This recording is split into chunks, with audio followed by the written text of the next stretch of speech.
সকলোকে নমস্কাৰ জনাই মোৰ ভ্ৰমণৰ অন্য এটি ভিডিঅ'লৈ আপোনালোকক স্বাগতম জনাইছোঁ আৰু ভিডিঅ'টো নিশ্চয় ভাল পাব শেষলৈ চাই থাকিব খুব ধুনীয়া ভিডিঅ' এটি আৰু কেনেকুৱা পায় কমেণ্ট কৰিব লাইক কৰিব মোৰ ভাল লাগিব আৰু তেনেকুৱা ধৰণৰ ভিডিঅ' দিবলৈ উৎসাহ পাম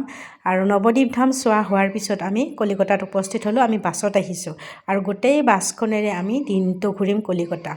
যিবোৰ ঠাই ঢুকি পাওঁ তেনেকুৱা ধৰণৰ ঠাইবোৰ চাম আৰু তাৰপিছত আমি পুনৰ ষ্টেচনলৈ যাব লাগিব ষ্টেচনৰ পৰা আমি ডাইৰেক্ট উৰিষ্যাৰ পুৰীলৈকে যাম আৰু এয়া আপোনালোকক দেখুৱাই আছোঁ মোৰ ভিডিঅ'টো আৰু শেষলৈ চাই থাকক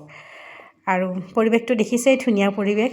মই এজনক কৈছোঁ যে মোক অকণমান কেমেৰাটো ধৰি দিয়া প্ৰথমে উপস্থিত হ'লোঁ দক্ষিণেশ্বৰ কালীঘাটত আপোনালোকক দেখুৱাইছোঁ দক্ষিণেশ্বৰ কালীঘাট আৰু এয়া হৈছে গংগাৰ পাৰ মন্দিৰটোৰ ভিতৰলৈ মই সোমোৱা নাই গতিকে গংগাৰ পাৰৰ এয়া মানুহ অজস্ৰ ইয়াত সকলোৱে গা ধুইছে আমি কিন্তু ধোৱা নাই গা আমাৰ বেগ পত্ৰ চব গাড়ীতে আছে বাৰু গাড়ীখনৰে ঘূৰিম যিহেতু এয়া দক্ষিণেশ্বৰ কালীঘাট আপোনালোকে যদি আহে ইয়াত গা ধুব পাৰিব কাপোৰ লৈ আহিলে হ'ল আৰু কাৰোবাক যদি গংগা নদীৰ পানী লাগে তাতে বটলৰ ব্যৱস্থা হয় আৰু কোনোবাক যদি কয় আপোনালোকে দূৰৰ পৰা আনি দিয়ক পানীখিনি মাজৰ পৰা আনি দিয়ক পানীখিনি মাজৰ পৰা আনি দিয়ে মাত্ৰ পইচা লয় সেয়াহে কথা তাত এটা বিজনেছ চলি আছে আৰু এনেকৈ এয়া কালীঘাটৰ দৃশ্য আৰু কালীঘাটৰে এইবোৰ দোকান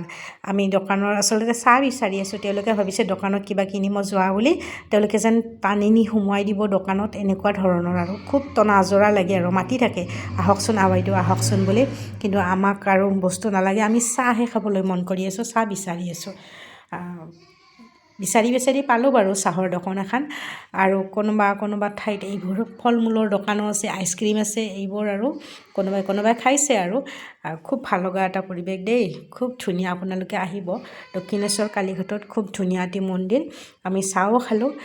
তাৰ পৰা ডাইৰেক্ট যাম আমি ভিক্টৰিয়া মেমৰিয়েল আপোনালোকক দেখুৱাইছিলোঁ শ্বৰ্ট ৰীল কৰি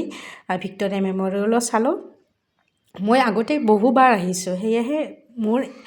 তথাপি ভিডিঅ' কৰাৰ কাৰণে আৰু বাহিৰৰখিনিয়ে কৰি গৈছোঁ তাৰপিছত গ'লোঁ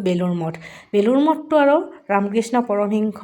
আৰু ৰামকৃষ্ণ মিছনৰ আণ্ডাৰত তেখেতলোকৰ বহু শিষ্য ইয়াত আছে ৰামকৃষ্ণ পৰমহংসৰ শিষ্য আছে গতিকে এয়া হৈছে বেলুৰ মঠ কিন্তু এটাই প্ৰব্লেম ভিতৰলৈ কেমেৰা নিব নিদিয়ে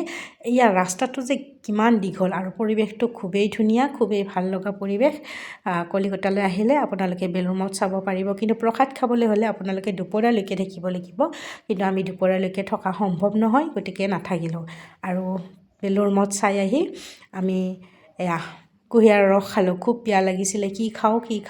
গতিকে বিচাৰি কুঁহিয়াৰ ৰস খালোঁ আৰু তাৰ পৰা ডাইৰেক্ট আমি ষ্টেচনলৈ যাম ষ্টেচনত তাত ট্ৰেইনত উঠি পুৰীলৈকে যাম আমি আৰু পুৰীৰ ভিডিঅ'বোৰ পিছত দেখুৱাম নেক্সট ভিডিঅ'টোত দেখুৱাই থাকিম আপোনালোকে নিশ্চয় চাব বুলি আশা কৰিলোঁ আৰু তাৰপিছতে আমি ষ্টেচনলৈ গ'লোঁ আৰু ভিডিঅ'টো কেনে পালে